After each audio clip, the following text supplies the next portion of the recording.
Welcome to the OnScript podcast, your home for world-class conversations on scripture and theology, where you get to meet some of the best in the field. Visit us at onscript.study. Say hello on Twitter at OnScriptPodcast and stop by our Facebook page at facebook.com/onscript. Hello, friends. Welcome to OnScript. This is Amy Hughes, a co-host for the podcast with Matt Lynch, Matt Bates, Aaron Heim, Drew Johnson, and Chris Tilling. Today, I am honored to speak with Dr. Ian McFarland. After 4 years as Regius Professor of Divinity at Cambridge, he's returned as the Robert W. Woodruff Professor of Theology at Emory University's Candler School of Theology. He is the author of the new book, The Word Made Flesh, A Theology of the Incarnation, published with Westminster John Knox Press in 2019, and my thanks to them for sending me a copy of this book. He's also published many other books, such as his 2014 book, From Nothing, A Theology of Creation. I'm thrilled to have the opportunity to talk with Ian today. I'll just say I totally nerded out over this book. Don't we all wake up in the morning turning over in our minds how to process the language of Chalcedon? Of course y'all do. I knew it. I'm among friends here at OnScript. Welcome, Ian. Thank you. Good to be here. Okay, well, I just want to jump right in here. And we like to give our listeners an opportunity to get to know theologians that come on our podcast. So could you start us off by talking about how your journey in theology went? Like, what did that journey for you look like? What was your entry point or entry points, as it may be? And how do you understand theology now? Well, I started to become interested in theology when I was an undergraduate, I guess. I was reading Bonhoeffer, and that got me into reading Luther and various other folk. And after I finished, after undergraduate, I attended seminary, intending to go into the parish, but I found that I was really taken by theology as a discipline, which I still conceive very much as for and of the church, but nevertheless in the context of an academic setting. And I was lucky enough to get into a doctoral program, and then lucky enough, even more so, to get a job afterwards.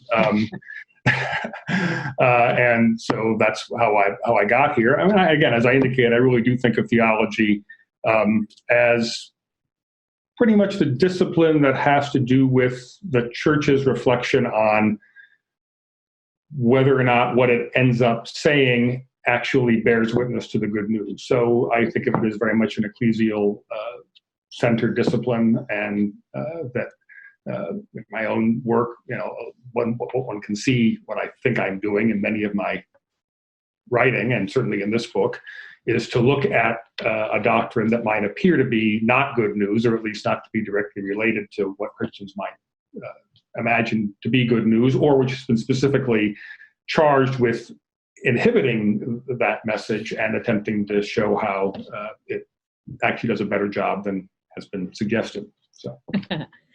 Yeah, you mentioned Bonhoeffer and Luther. My entry point into theology was also Bonhoeffer. I think a lot of people have that story. I read him my junior year of high school for the first time. And I know a lot of people read The Cost of Discipleship first, but for some reason I went after, I can't remember why, but his letters from prison. Oh, okay. Yeah.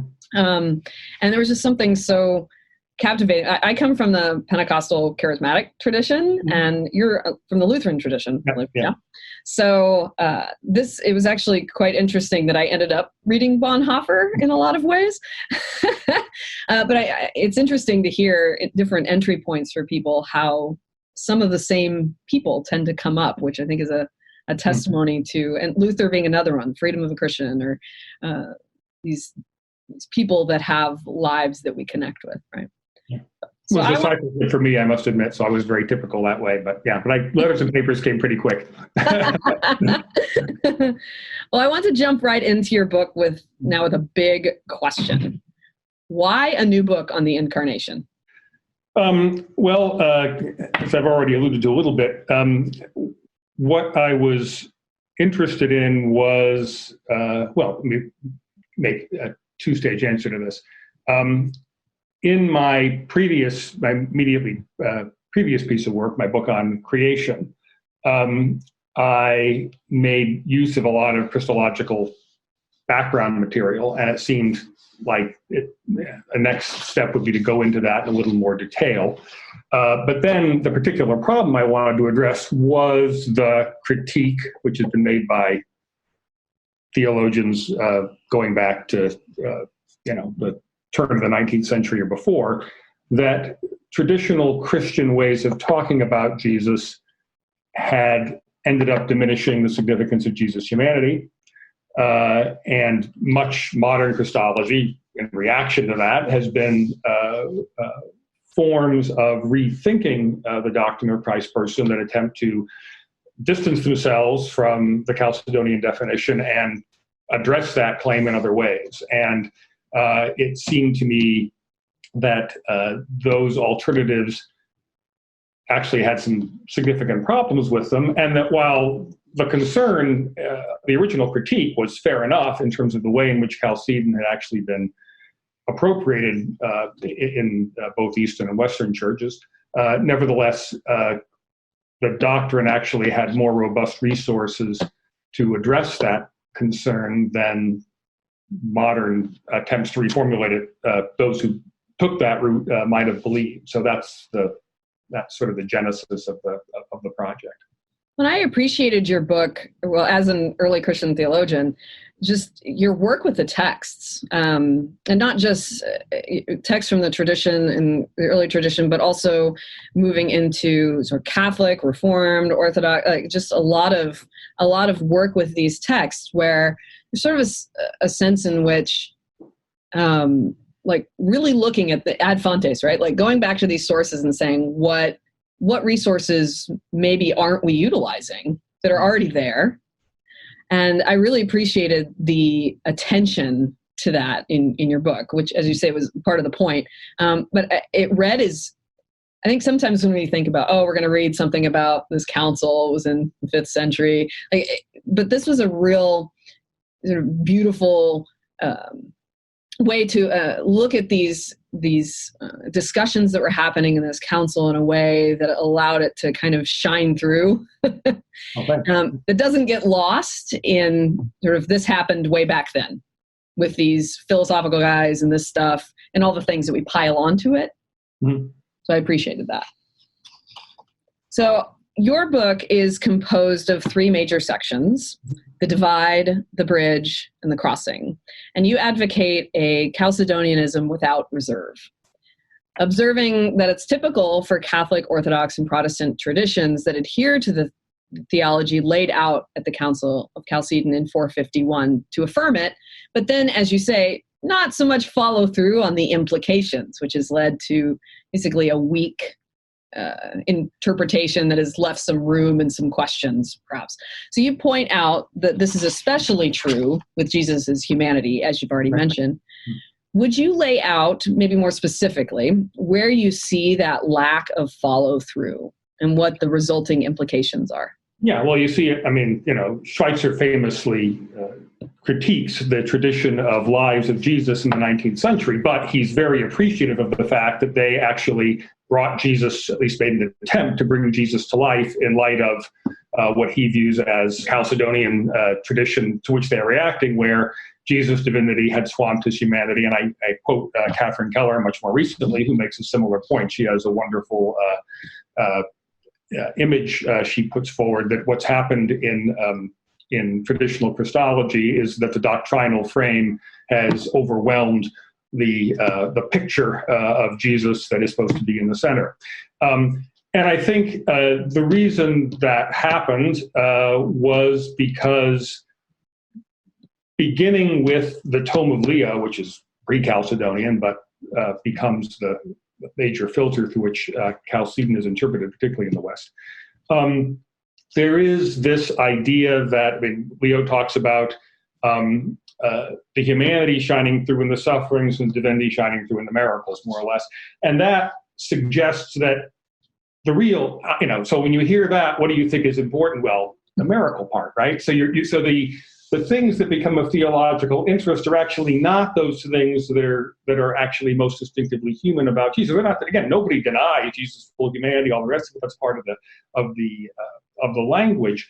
But the humanity is in itself a point of revelation of God. The revelation of God comes as God supervenes on the humanity in some way, and the humanity is simply there as that which, as it were, takes the punishment and various forms of substitutionary ideas, but not that which is itself disclosive, except as sort of a shell through which there's glowing coming out, or something of that sort. So I think it's that way of parsing Chalcedon, where one doesn't actually attend to the humanity per se, but those parts of the human that are superhuman, so to speak, that actually is where one sees Jesus, and that inevitably, I think, does lead the humanity to get ignored, and what you focus on are the parts that, although mediated through Jesus' human life, nevertheless are understood to be not human, superhuman, or what have you. And underneath that too, there's this, I don't know if assumption might be too strong of a word, but of divinity as sort of fundamentally consumptive or coercive, that obviously divinity would just eat humanity for breakfast, right? or even just, it needn't be kind of like the, Last Temptation of Christ kind of, clawing in the back of Jesus' brain, but there is, because one certainly does, one thing I want to point out is that Jesus as human is spirit inspired, and that's the way in which, for example, the miracles, in fact, to be understood, there is a divine kind of divine supervention, but it's, a supervention that is, first of all, in that respect, not unique to Jesus. It's the way in which the Spirit inhabits every human being, and that's the way in which human being, that's part of what Jesus' humanity means. And it's so I don't necessarily. I think there are places, certainly in the tradition, where there is that sort of how should you put it? Consumptive. Your language language can come up, but I think even where it doesn't, or even where it isn't that exaggerated, it's the idea that divinity is seen in the shiny bits, or in some ways in which human beings are not human. Whereas I think what one wants to say, what is distinctive about the Incarnation, or as a doctrine, is that it's precisely in the humanity that the divinity is revealed.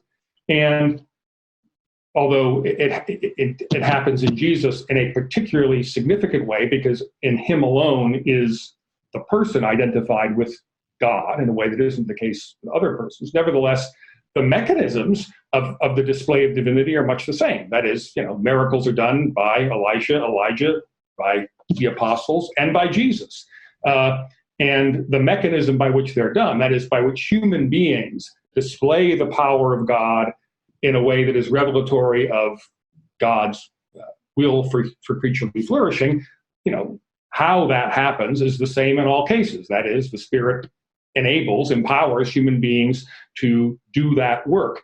But in that sense, to look at the miracles as where Jesus' divinity shines through is a mistake. It's where the divine power certainly is visible in Jesus in that way, but not in a way that's fundamentally different than it is in other human beings who are graced to perform miracles. So in that sense, Leo's focus on Jesus' miracle working is a mistake.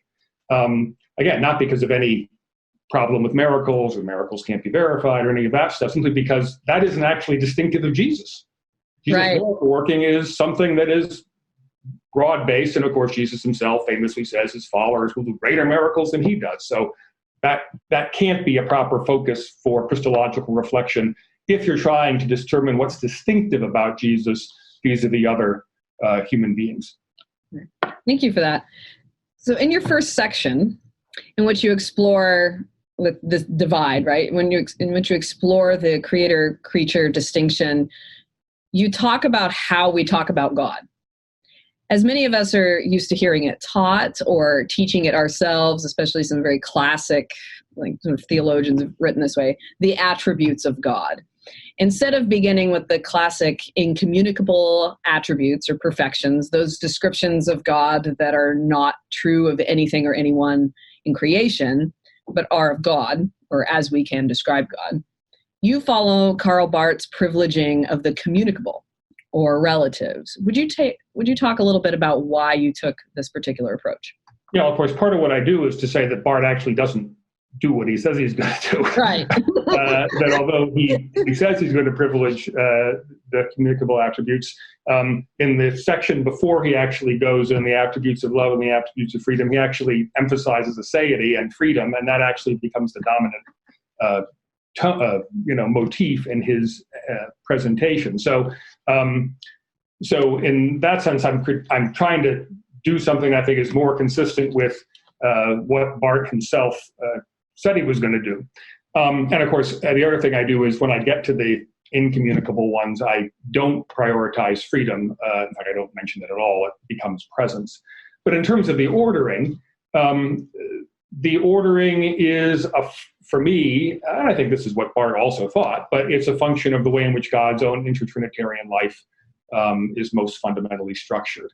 And I think the error with Barth is that Barth wanted to see freedom as somehow, I think, first of all, it ties in with a certain kind of particularly modern anxiety about individual autonomy and things like that I'm not particularly sure are helpfully projected back on God, and lead to some of the common critiques one has of Barth, even by sympathetic critics, namely that there's a kind of authoritarian, even though notwithstanding Barth's anti-Nazi activities, there's a kind of authoritarianism in the way in which he conceives of God, although the way he actually spells it out is, has a much more friendly feel, but structurally there's that problem. So for me, freedom, insofar as it's an issue that is non-compulsion or non-constraint, is actually intrinsic to the way one talks about love anyway, so that the kind of balancing that Barth wants to do, I think, misses the point.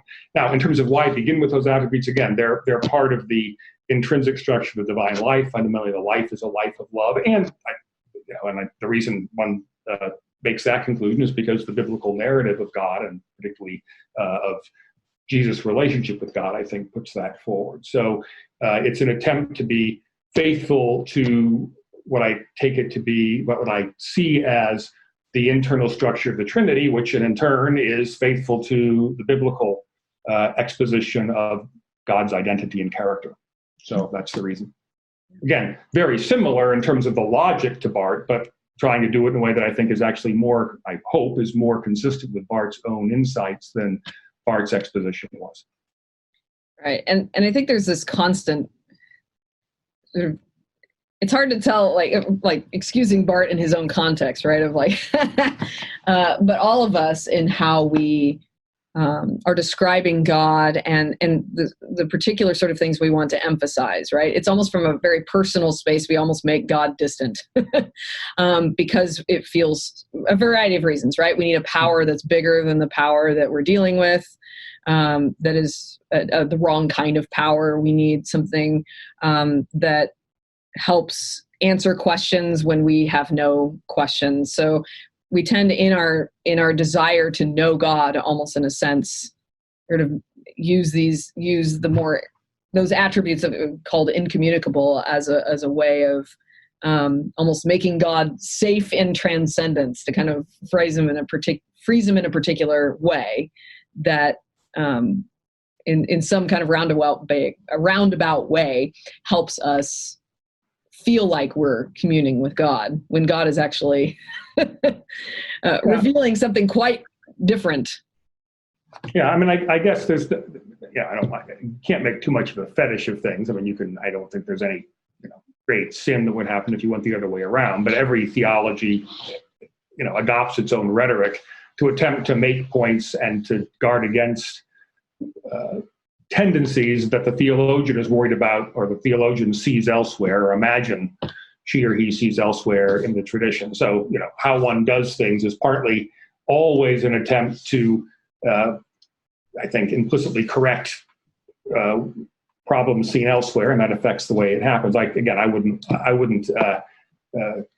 don't think it's intrinsically impossible that one could have, you could have reversed the two sections in my book, but Yeah. I did it, and the reason I did, because again, I wanted to make a particular point about how to follow through on what I took to be a good insight of Barth that Barth may not have followed through on as well as he thought. Mm-hmm. Yeah, well, because I teach it the incommunicable way to start with. I use a different list than some other people do. I just think it's interesting to see the different approaches people take. Yeah, and of course, and even which attributes, so you can right. Which one I chose to highlight, or the ones I chose to highlight, to choose other ones. Yeah, there are lots. And how theology is sort of this large dialogue of all of us kind of having this conversation with these different contexts and these different emphases. Sure. Yep. So in your next chapter, you turn to creation. Specifically, creation from nothing, creatio ex nihilo, for you Latin nerds out there. I particularly appreciated your precision here because the concept takes a bit to sink in. I want to read a section here to give everyone an idea of where you're going with this. It's not just precision for precision's sake. You say this. In short, the fact that creation from nothing means that behind created being there stands nothing but God does not imply any defect or lack in created being. For the power of divinity is such that creatures need nothing but God in order to be. Precisely because in creation from nothing there is nothing but God that needs to be taken into account as the cause of created existence. The only possible threat to creatures' being is God, whose will is precisely that creatures should exist. The one possible threat thus turns out to be no threat at all, because, as Paul once put it, if God is for us, who can be against us? Would you speak a bit more on God's relationship with creation? Yeah, well, first of all, I think that's the one. The doctrine of creation is often in popular discourse, both inside and outside the church, thought of as a historical claim. And fundamentally, the logic of the doctrine, I think, is not that. The logic of the doctrine is about relationship. And what the doctrine of creation is teaching is not fundamentally, that the world had a beginning, although I think it did. But that's, as Thomas Aquinas pointed out, the doctrine of creation from nothing could be maintained even if one held to the eternity of the world, as long as one understood that God is eternally the cause of it, right? So what's important about creation is to emphasize the fact that when one is thinking about the conditions of creaturely existence, the only precondition is God, not God plus anything else. And that becomes, as I was trying to indicate in the passage you read, good news, because it means that, now again, let's back up a piece. Why is this important for Christians? Well, because if there were anything else in addition to God, that would constitute a possible limit on God's capacity to save, because then you'd have God plus something else, and there'd always be some question about whether in any individual case God would be able to overcome whatever that something else is. If it's only God, then whatever one makes of sin and evil and the other things that seem to block our capacity to live the fullness of life God intends, fundamentally all those things are subject to God, because fundamentally our existence is held in being and depends on God alone. So creation in that sense is fundamentally a piece of good news, in the sense that to say that there's nothing other than God behind creation is to say that there's nothing that finally can defeat God's capacity to bring creation to the end that God intends. Although, of course, how God can do that in light of the evil and sin and everything, we don't quite grasp yet. But we have that assurance so that we're able to trust God fully. So, the character of God's relation to creation is fundamentally one of upholding. So, for example, even when we commit sin, which is fundamentally going against God's will, and therefore fundamentally, insofar as God's will is precisely for our existence, undercutting in some fundamental sense the very basis for our existence, the fact that we are held in existence as sinners, that means, however one again interprets God's, the character and the outcome of God's wrath against sin, the fact that we are held into existence as sinners means that even in God's opposition to sin, God's resistance to it, we are, or better to put it this way, even in our resistance to God, God resists that resistance by holding us in being, notwithstanding our sinful state.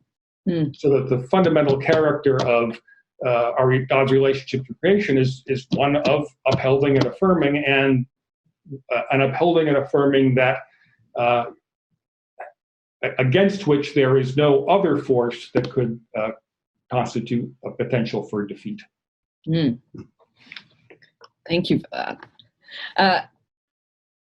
As we move into the second section where you turn toward Christ, the bridge, your section on nature and hypostasis afforded me an opportunity to slow down and process these familiar terms again for the first time. It's always fun to teach them because students are like, what is hypostasis? Can you translate that? I'm like, well, let me talk around that and explain why I kind of like the Greek here. I think our listeners might appreciate, as I would, sort of a breakdown of these terms with regard to Christ. I think this is where like Trinitarian theology and such can get really like flying over people's heads. But what they mean and is pretty important and for understanding who Christ is. So if you could just spend a couple minutes talking about that, that might be very helpful for our listeners who maybe are like, oh yeah, I remember that from my class I took way back then. To bring this back to mind. Fundamentally, Chalcedonian Christology is known for, that the heart of the definition is that Christ is two natures, fully divine and fully human, and one hypostasis, united in one hypostasis. Now, as you will know, and as I explained in the book, the definition of those terms, particularly hypostasis, was not exactly, really only becomes clearly articulated in Christological Chalcedonian terms in the century or so after Chalcedon. So what I'm about to say is not what I think anybody at Chalcedon necessarily would have said, but it's certainly the way in which it becomes, that crystallizes out in the Second Council of Constantinople in 553, and then the third in 681, and what used to be called Neo-Chalcedonianism, but just think of it as the Chalcedonian tradition as it emerges from subsequent debates. And that is that, to put it in fairly crude, but I think helpful terms, nature refers to the what of something, and hypostasis to the who, at least when talking about God, angels, and human beings. And so what the Chalcedonian definition, again, as it becomes received in the tradition, is saying is that Christ fully instantiates the divine nature, which, of course, as the second person of the Trinity, he must, but somehow also is able to fully instantiate a human nature. So Christ is at once fully human and fully divine, but there is only one who behind that. And so what that means is the phrases Word of God, Son of God, Jesus of Nazareth, and Son of Mary are all fully convertible terms. That is, in any sentence that begins Jesus of Nazareth is, and fill in whatever the predicate is, you could substitute Son of God without any change in truth value. Okay, that's the key point. So what Chalcedon is saying is that, fundamentally what it was trying to secure is that there isn't on the one hand, there isn't a divine word that somehow is behind Jesus, so that you can't actually interchange those two, Jesus of Nazareth and Son of God, fully. At the same time, neither does that coincidence of identity of who Jesus is, namely none other than the second person of the Trinity, the Word of God, etc., diminish the integrity of either the divine or the human nature. So that's the point.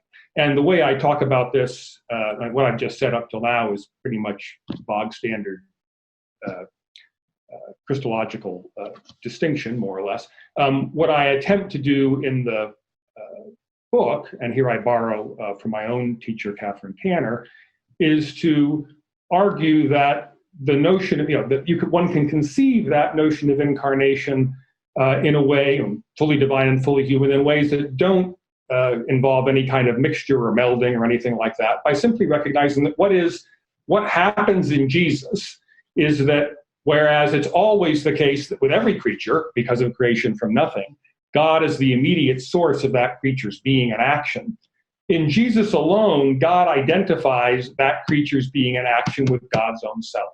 Mm-hmm. So, as I say in the book, when I put a cookie in my mouth, I can only do that because God is empowering me to put that cookie in my mouth, both the physical elements that make that happen and my own will.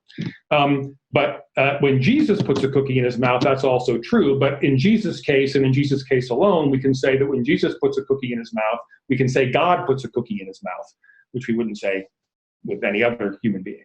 So that's the function of nature and hypostasis there. That in Jesus, we see at one level a human being just like any other human being. You cut Jesus, he bleeds like anybody else, etc. But while the what is indistinguishable from any other human individual, the who, in his case alone, is the second person of the Trinity. That's his hypostasis. That's his identity. Well, this is a nice segue into my next question. As one of the things I appreciate about your work, which I kind of mentioned at the beginning, is how well you engage with traditions outside your own Lutheran tradition, especially Orthodox theology. In this section, you delve into the problem of whether it is possible or not for Jesus to reveal the divine nature as a human. So here's the question that will make all of our brains hurt, but we're all going to love it. Do we see the invisible God in Christ? If so, how? If not, what do we see? Yeah. And the answer is no, we don't. And that's because the divine nature is inherently invisible. And again, I think that's one of the important corrections I want to make about with the way in which Chalcedon often tends to get understood. Again, going back to Leo's, the divinity shines forth in the miracles. One of the leitmotifs of the book is I quote a passage from a letter Luther wrote, where he says, if one wants to talk about God accurately, one should look only at Jesus' humanity. Now that raises a problem, which is the basis for your question. If all you're seeing is Jesus' humanity, I might say that yes, the who of Jesus is divine, but if all I'm seeing is Jesus' human stuff, how do I translate that to knowledge of the divine nature? That is, if we take, what I've done is to take very seriously Chalcedon's claim that the two natures are not confused or conflated in any way. How does that then allow us, in looking at Jesus, to make any connection between what we see in Jesus and the way God is? By emphasizing the distinction of the natures, have I not undermined the ability to say Jesus actually gives us knowledge of God if we don't see the invisible nature? And so what I try to argue is this. The way we get around this is by saying, even though Jesus, like any creature, only shows us, all we can perceive is creaturely stuff, because that's all our senses are built to see, Jesus nevertheless exhibits certain characteristics: love, mercy, wisdom, so forth. Now, of course, other human beings exhibit those things too. We don't take other human beings as being able to be indicative, teach us what God is like in the same way Jesus does. And the reason for that, of course, is in the other human being's case, there is this distinction between the identity of the human being and God. And of course, in traditional teaching, there's the problem of sin. So when I look at another human being's activities, being myself a fallen human being, I can't really discern which of those things are reflective of divinity and which of those things not. I'll, of course, have my prejudice about this. Some things will appeal to me. I'll say, oh, yeah, that's divine-like stuff, and some things won't. But those judgments are fallible. And they're fallible because the person I'm looking at is fallible. In the case of Jesus, insofar as one confesses he is none other than the Son of God, and therefore, since God cannot sin, without sin, Jesus' activities do become reliable analogs to the way in which God actually is.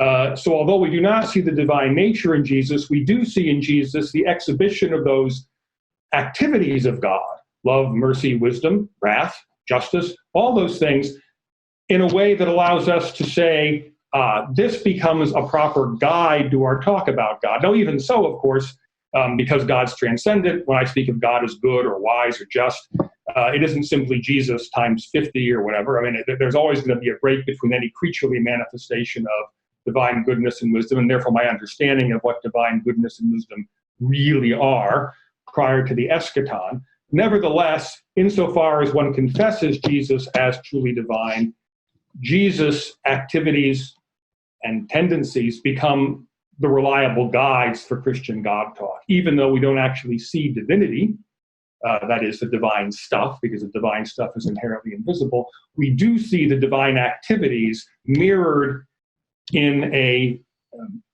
in the way it is maximally possible for preachers to do so in Jesus, insofar as Jesus is a creature whom God has identified with God's own life. I was thinking it raised me some of the conversations. I mentioned Orthodox theology because of theology of icons, right? Mm-hmm. You don't paint, like iconography, you don't paint the divine. Right. Right? So it's a confession of humanity. When we're talking about depiction of Christ, right?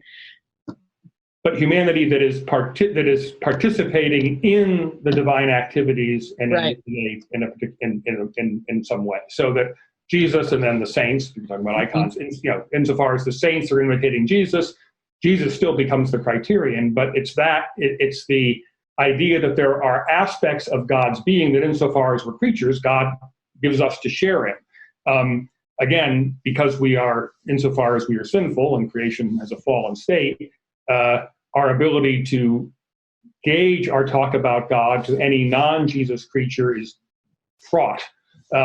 Even with Jesus, it's fraught insofar as we can obviously always, not everyone who says, Lord, Lord, shall enter the kingdom of heaven, but at least as a theological principle, insofar as Jesus is not burdened by sin, in his case, when we see activities that we say, yeah, that looks divine-like activity to me, we can be confident that that's not simply our projection, that in fact, somehow or other, if we're attending to Jesus, that is the proper place to attend to in order to get the kinds of, verbal descriptors, but also modes of action and activity that are indicative of God's will for the world. And it made me think, too, you mentioned this earlier, too, about how really this conversation, like some of the things you're trying to talk about actually were like later, that Chalcedon actually sort of spun out later.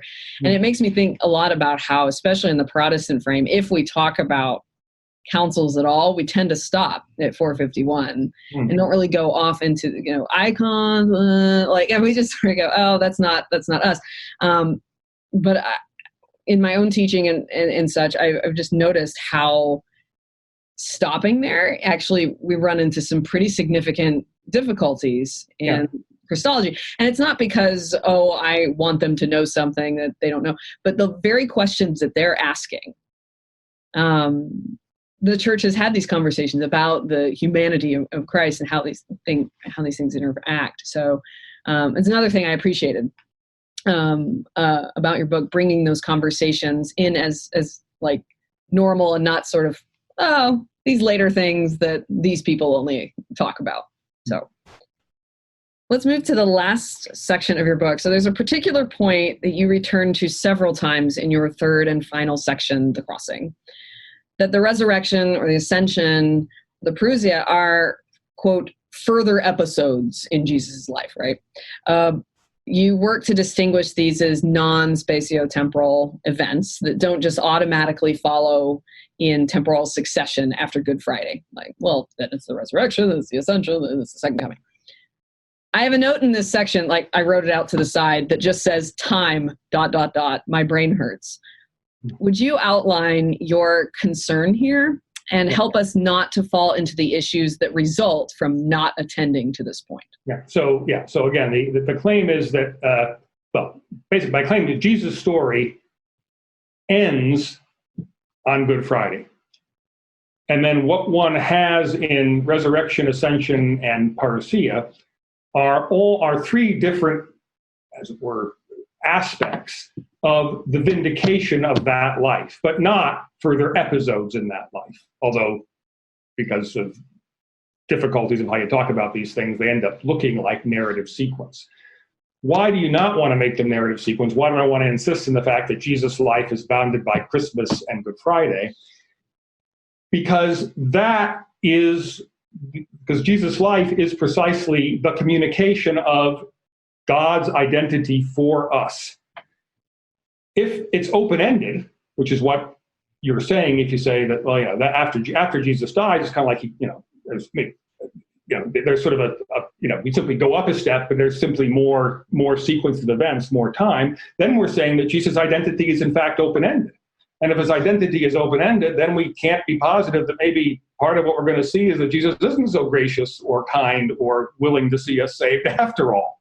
Okay? So the definitiveness and finality of Jesus, I'm arguing, requires that we see his life as any human life, bounded by birth and death. And what we have in resurrection and ascension and parousia are, again, dimensions of that, the vindication of that life as precisely God's life, and thus the revelation of God's will for us.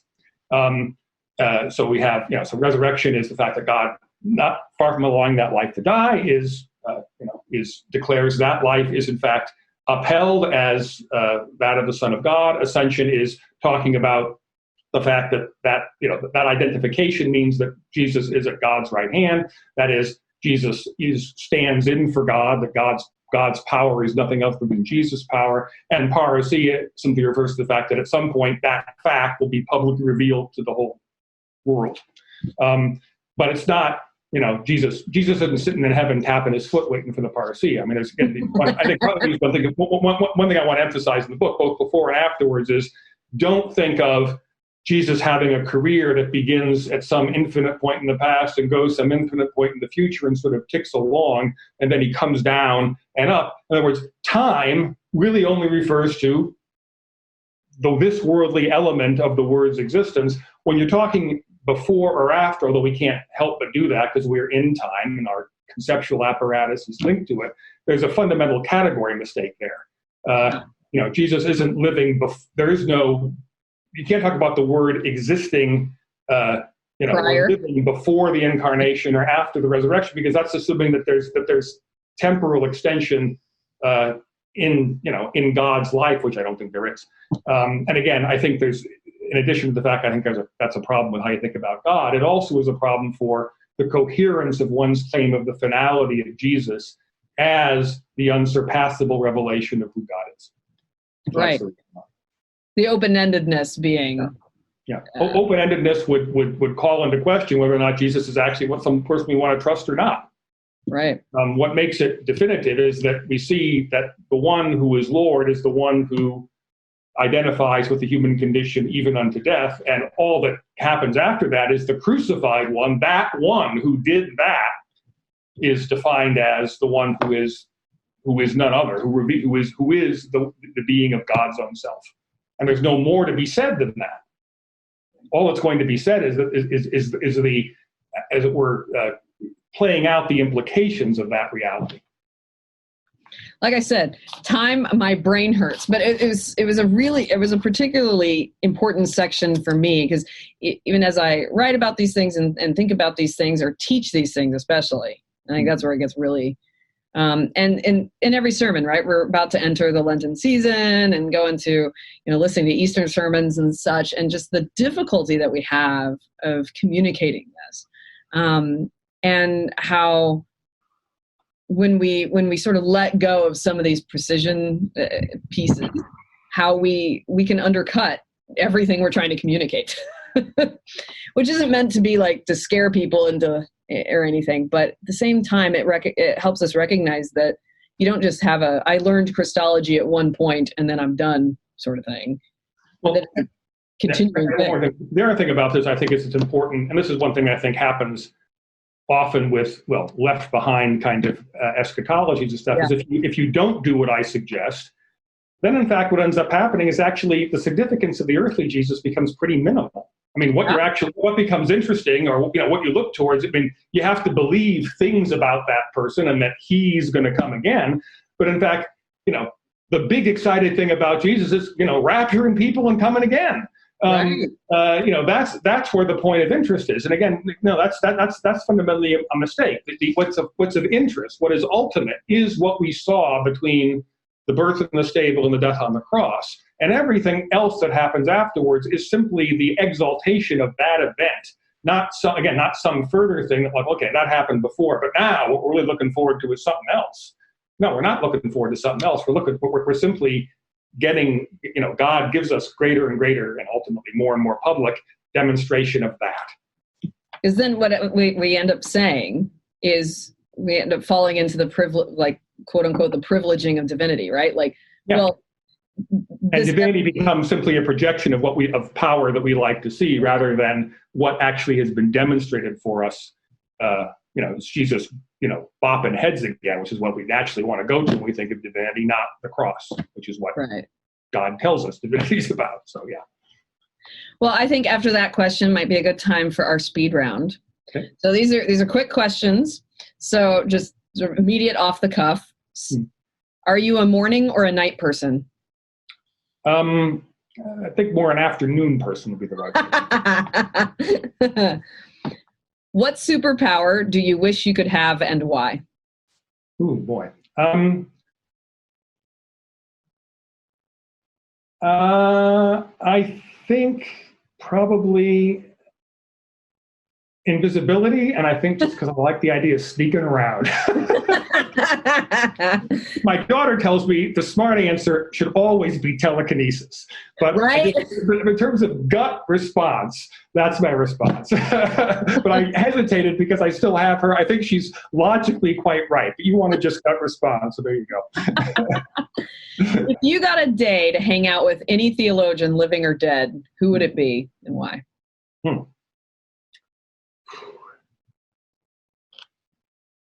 Well, I think it would probably be Bonhoeffer. Again, partly, obviously, you can make all kinds of way silly. Bonhoeffer had plenty of problems in terms of things he thought and everything else. But it was his own transformations and his sense of engagement with the real world, and particularly his going to America and then coming back to be in solidarity. In a time of, where he had to pray for the defeat of his own people, that kind of, I continue to find that incredibly inspiring and, something that I continue to be challenged by even now, though it's now, 40 years since I first read his stuff. So I think it would be him. Yeah. What place in the world have you never been? Can I be clear about that? Just one thing. It's not because I think he's the greatest theologian in the world. Right. It really has to do with the way in which, for him, theology and church practice, particularly as somebody, I wasn't raised in the church, and he was not really either. I mean, formally, but not really. His family wasn't a religious family. So, there's all, those sorts of biographical intersections of interesting, things I would be curious to explore. But, I always love asking that question because people interpret it different ways. Because I've had some people interpret it as like, who would be fun to hang out with? And if it, some people would just be a good time. Like, it depends on who you are. If Luther, well, in that case, it might be Luther as long as I wasn't Jewish. Yeah, right. Like, it depends on who you are. Depends on, and some other people I like deeply respect, but would just not be any fun. So, what place in the world have you never been but would love to visit? India. What is your favorite magical or mythological animal? Ooh. Pegasus. Oh, good one. Yeah. Good one. What's the most significant book in theology in the last 50 years? I would probably say it was, I think, for an American, I think it's a book by Cone. And the question would be, would I say it's Black Theology and Black Power just because that was the first, or God of the Oppressed, which I think is actually the best book? Yeah. So I'd probably the second. Okay.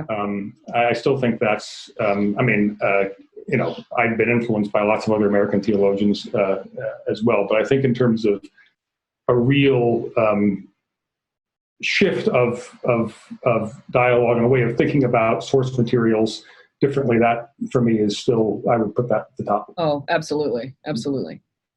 Tea or coffee? Coffee. Fastest speed you've ever driven as a driver or passenger in a car? Yeah, it was as a passenger. It still wasn't really all. I mean, I've heard plenty of horror stories, about 100 miles an hour.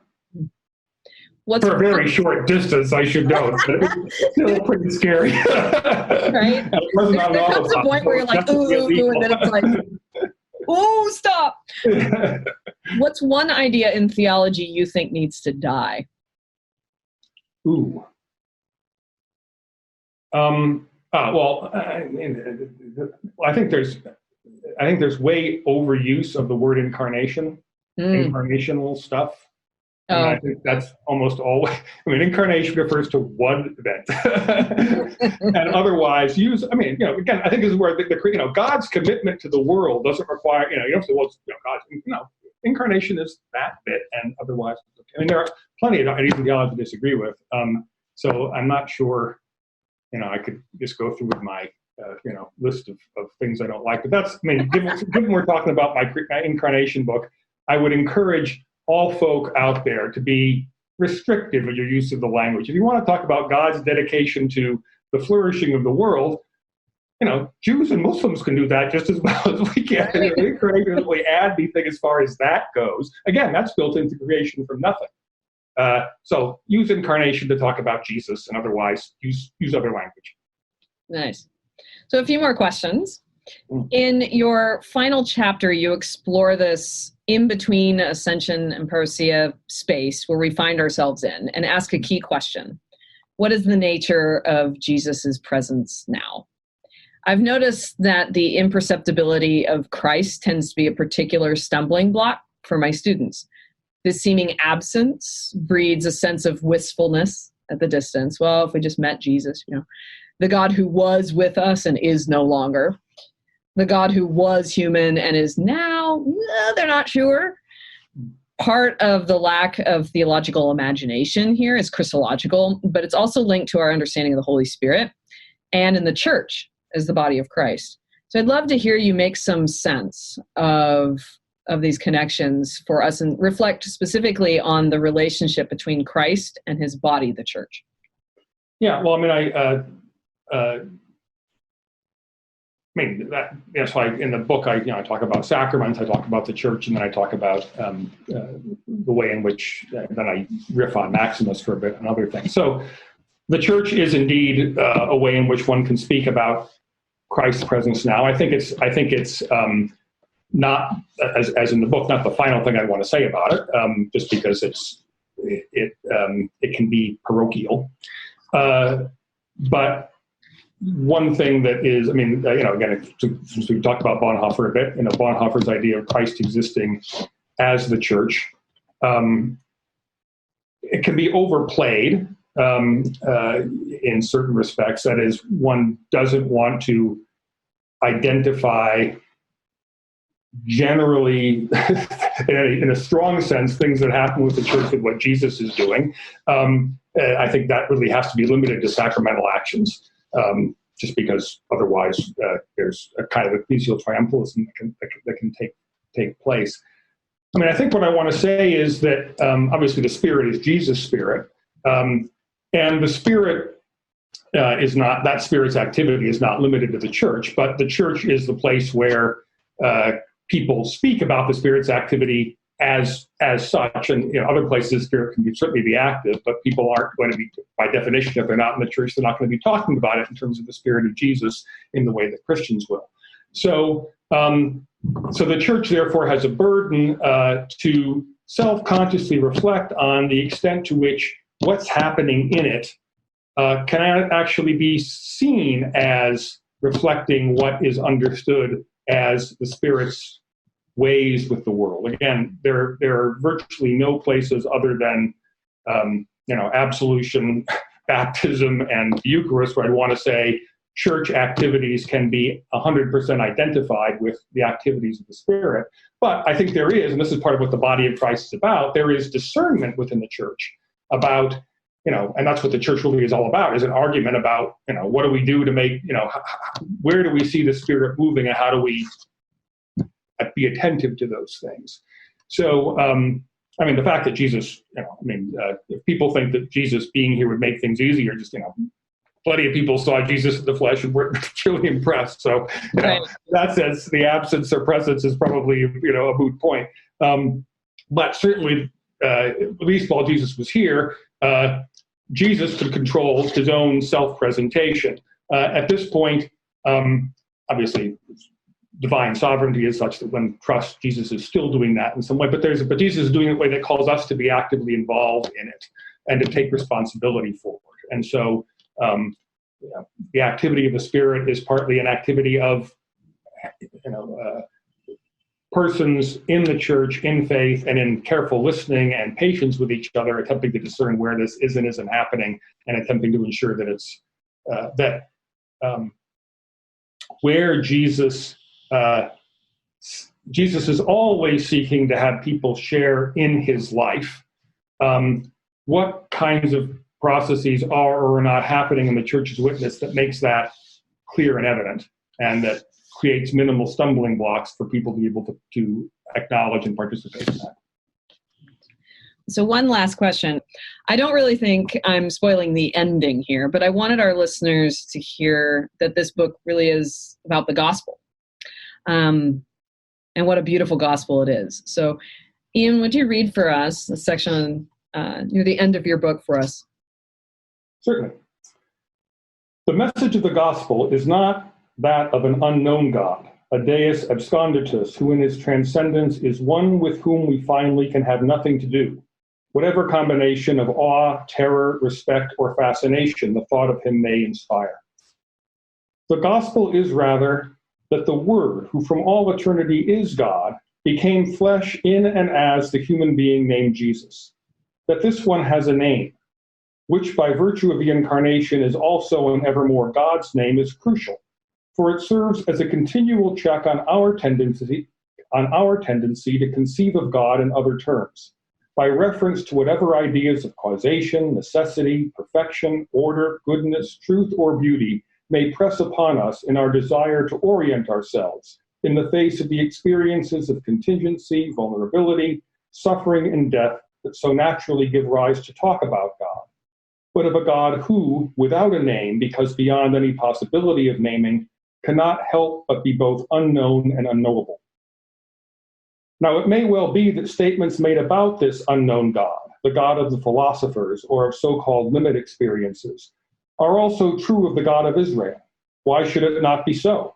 But however many such statements there may be, this God is not the God of Israel, because the God of Israel has a name. The God of Israel is the Lord, and thus not the one beyond all naming, but rather the one with the name that is above every name, and who, as such, takes on a creature's life and a creature's name. That is the mystery. Yet contrary to the etymology of that word, it is not a mystery before which we can only be silent, but one which we are given to know and to speak. It is the mystery that is Jesus, and thus the mystery that the great divide between creature and creator is no barrier to God's becoming intimate with us. That the God who is infinite can, without in the least compromising or qualifying or abandoning that infinity, also be finite. That the one who is above can, without ceasing for a moment to be above, also be with. That the one who is eternally begotten can also be born in time. That the one who is omniscient and omnipotent can also be ignorant and weak. That the one who fills all space and time can also be located quite specifically in a stable, a carpenter's shed, or a tomb. That the one who is impassible and immortal can also suffer and die. The mystery is not that this one is divine, for that is his eternal nature. It has always been the case. The mystery is that now, at the end of all the ages, the one who is and has always been divine has become also fully human, so that we can be children of God, and thus fully human too. Thank you. That was just really lovely. Oh, thank you very much. What a beautiful gospel it is. Indeed. So closing us out, what do you hope readers will take away from your book?